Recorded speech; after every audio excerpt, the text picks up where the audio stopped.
So welcome everyone to this session of Authors in Conversation. And today I'm talking to Christine Stow, who has written two fabulous books. The first one being I'm Not Just Imogen's Mother. And boy, there's a story behind that. And now, more recently, Stories from the Heart.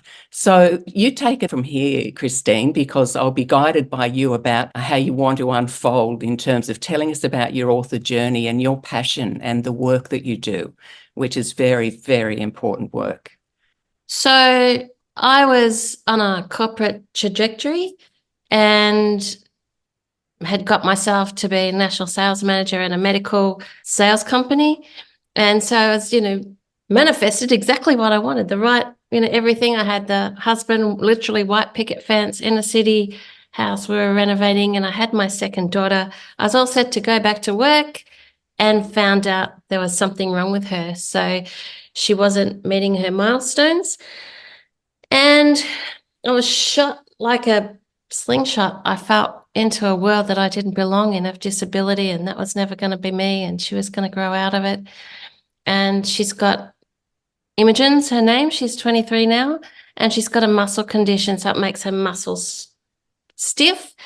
And that means that she's, when muscles are stiff, they pull the bones out of alignment. So she's 23 now. She's in a wheelchair and she doesn't walk or talk, and she's peg fed. So that's the background. And then in 2014, I was at a women's business lunch, and I ran into Natasha Denman, who was a 48-hour author, and she said, "You've got a story." And I was like, I'd never imagined writing a book, but I went away for the 48-hour weekend to put the book together. And for me, as a carer for Imogen, it was a watershed, not because of the book, but because of what I had to do to get there.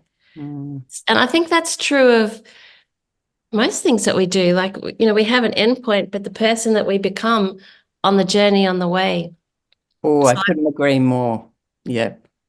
So it was the first time I'd left her for that long, and, I had to organise supports and, cannot leave her. And once I got to the place where we're writing the book, the 48 hours a weekend away, anything that could have gone wrong went wrong. So I got there just as, I'd been there a little while. I got a call from the support worker. She couldn't get into the house. And but anybody who's familiar with caring for someone knows that you have a plan, a backup plan, and a backup plan for the backup plan. So I had this support worker looking around in my garden for the hidden backup key. And then my older daughter, came along, and she said, "Oh, your daughter's here." And I was so focused on Imogen and the disability and what I was doing, I forgot about my older daughter, and she often says that. So, oh yes, as a parent of children with special needs, I've said from the get-go that I need to look after my older daughter to make her the best that she can be, so that she, one day she might have to make serious decisions. So I've focused on her as well to make her the best that she can be. Anyway, so weekend went by and we put the book together and launched it, and it was great. And I was, it allowed me, and for any of, your viewers who are watching, as a carer, it allowed me to talk to politicians, support providers, other carers about the journey, about what's possible. And I wanted that for other carers. I wanted that for other people who are looking after loved ones and feel that the weight of that caring role. I wanted them to be able to have the same as what I had, to be able to speak. And, once you've got a book, you've got something that you can hand them. You've got some reason to talk to them. It's not just, I don't like the system. You've got something of substance to give to them, and a reason that they'll listen to you. So I wanted that for other carers. So I wanted to put together a compilation of carer stories, which is this one. And it was something, from writing the first book, but I put it off. Oh, yeah. I'll get round to it. I'll get round to it. I'll get round to it. And then my best friend who walked the disability journey with me, we'd both set up a support group over 20 years ago together. And we're always, what do you think about this? And the person that I would go to bounce ideas, think things through, talk things through in the disability world. And she's got a daughter with autism, and I've got Imogen with physical disability. She passed away. Oh, okay. And that was a big wake-up call. And I went, what am I waiting for? Why am I putting this off? I'm not waiting for another person. I'm not waiting for something else. I'm not waiting another day to make this happen. So I guess that's something else that, to take away for your viewers. Thank you. Yes. If you want to write a book, do it. If you want to, I don't know, go hot air ballooning, do it. Do it now. Exactly. Yep. Because, do it now.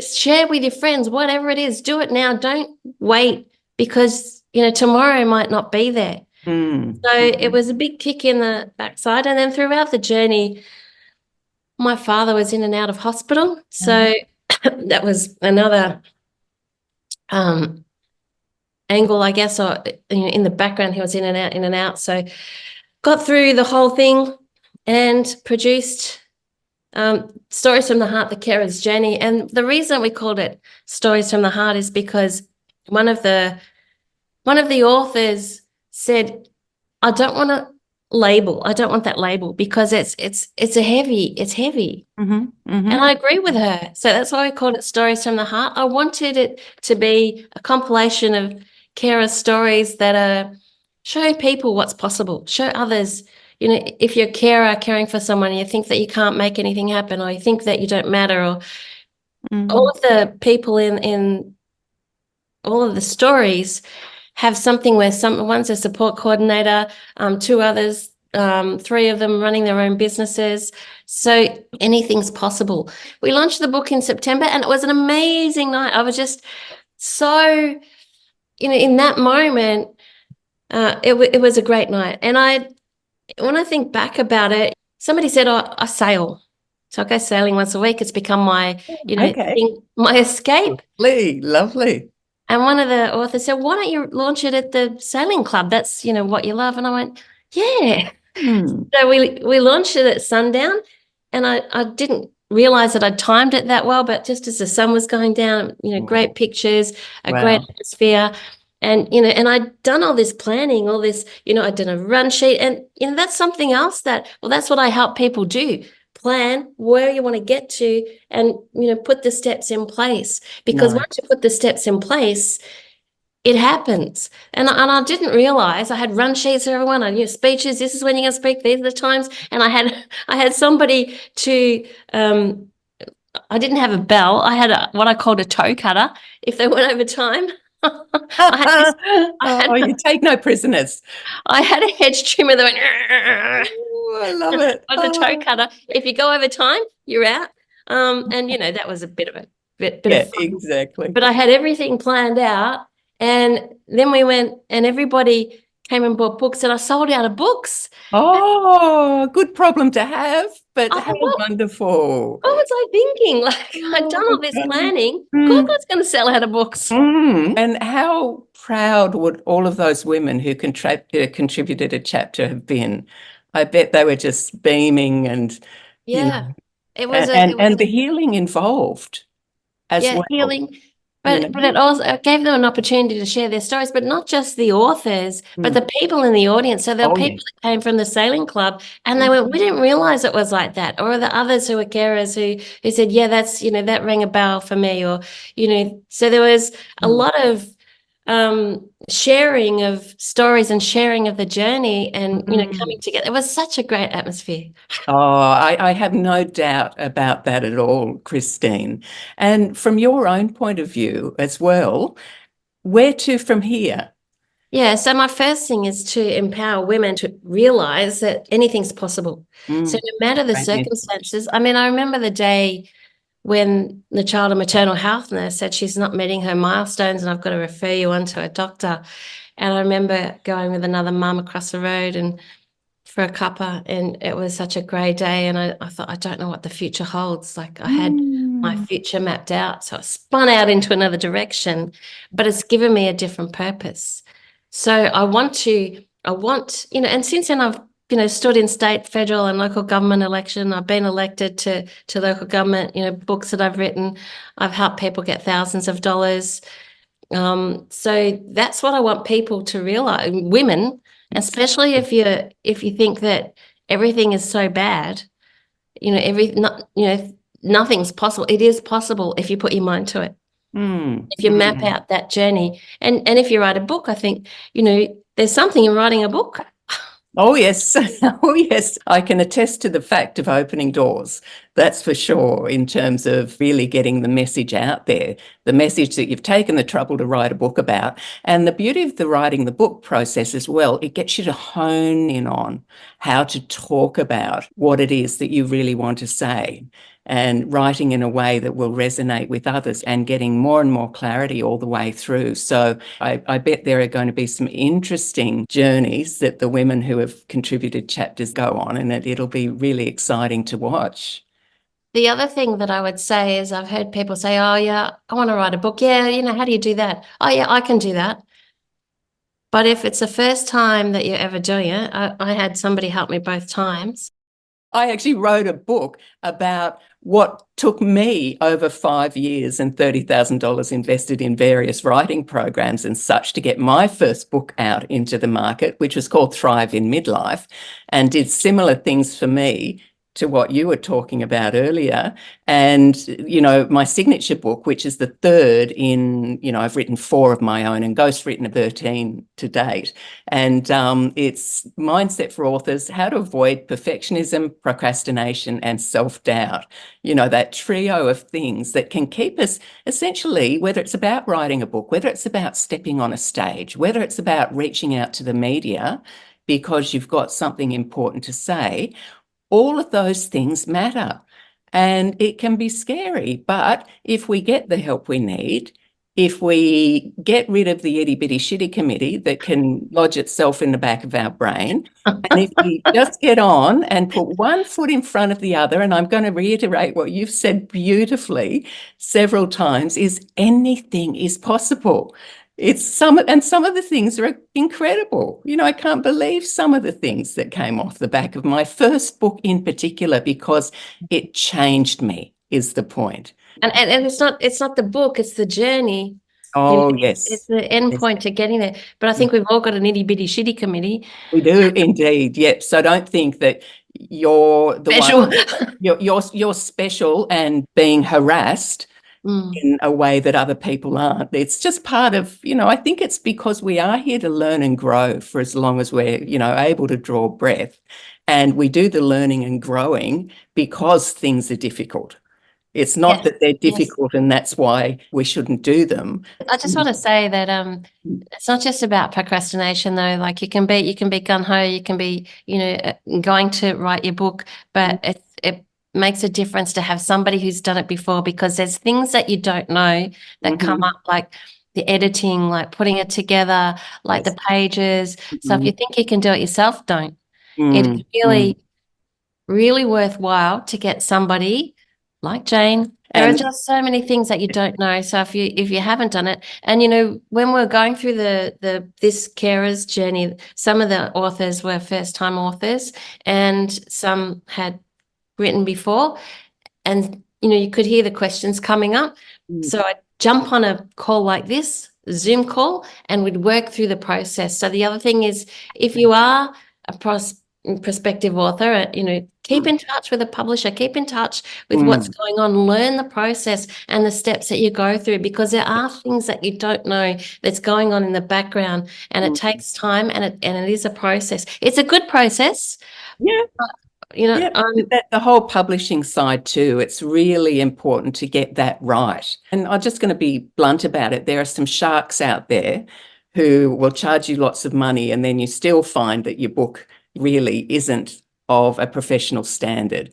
So, just do a bit of research, I suppose, is the thing to say. And also, there's some complexity in getting your book distributed, and being able to print copies of your own at cost price as opposed to getting just a tiny discount from some of the publishing. Oh, that's a great a great Mm. tip.